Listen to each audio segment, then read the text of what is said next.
ನಾನು ನನ್ನ ಹೆಸರು ಅನೇಶ್. ನಾ ಗೋವಿನಂಡಿ ಅಂಗನೋಡಿ. ದಿವಸ ಸಾಕು ಪ್ರಾಣಿಗಳು. ನಿಮ್ಗೆಲ್ಲ ನಾನು ನಿಮ್ಗೆಲ್ಲ ಒಂದು ಕತೆ ಹೇಳ್ತೀನಿ. ಕತೆ ಹೆಸರು ಮೋಸವಾದ ಮೇಕೆ. ಒಂದು ಒಂದು ಒಂದು ದಿವಸ ಒಂದು ದೊಡ್ಡ ಬಾವಿಯಲ್ಲಿ ಒಂದು ನರಿ ಹೋಗುತ್ತಿರುತ್ತೆ.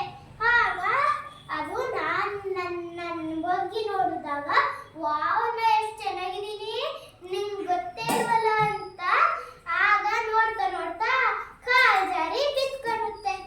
ಆಗ ಬಾವಿಯೊಳಗೆ ಬಿತ್ಕೊಂಡಾಗ ಜಂಪ್ ಮಾಡ್ತು. ಆದ್ರೆ ಆಗ್ಲಿಲ್ಲ. ಆಮೇಲೆ ಅದೇ ಟೈಮ್ಗೆ ಒಂದು ಮೇಕೆ ಬರುತ್ತೆ.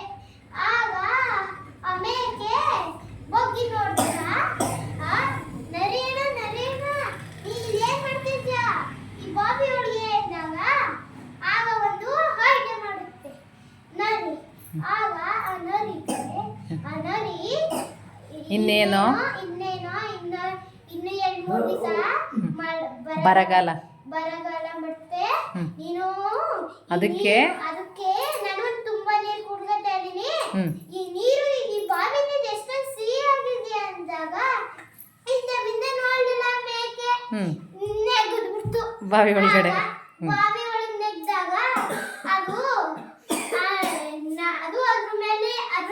ಅದ್ರ ಮೇಲೆ ಹತ್ಕೊಂಡು ಹೊಂಟೋಗುತ್ತೆ. ಯಾರು?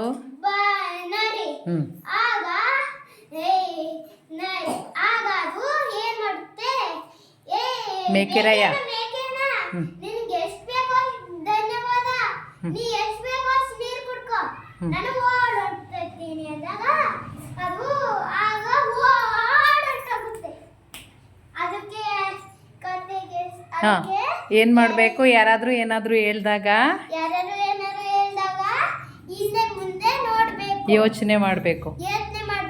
ಇಲ್ಲಂದ್ರೆ ಮೇಕೆ ತರನೇ ನೀವು ಮೋಸ ಹೋಗ್ತೀರಾ. Very good Aneesh. Thank you. Clap ಮಾಡಿ ಮಕ್ಕಳೇ.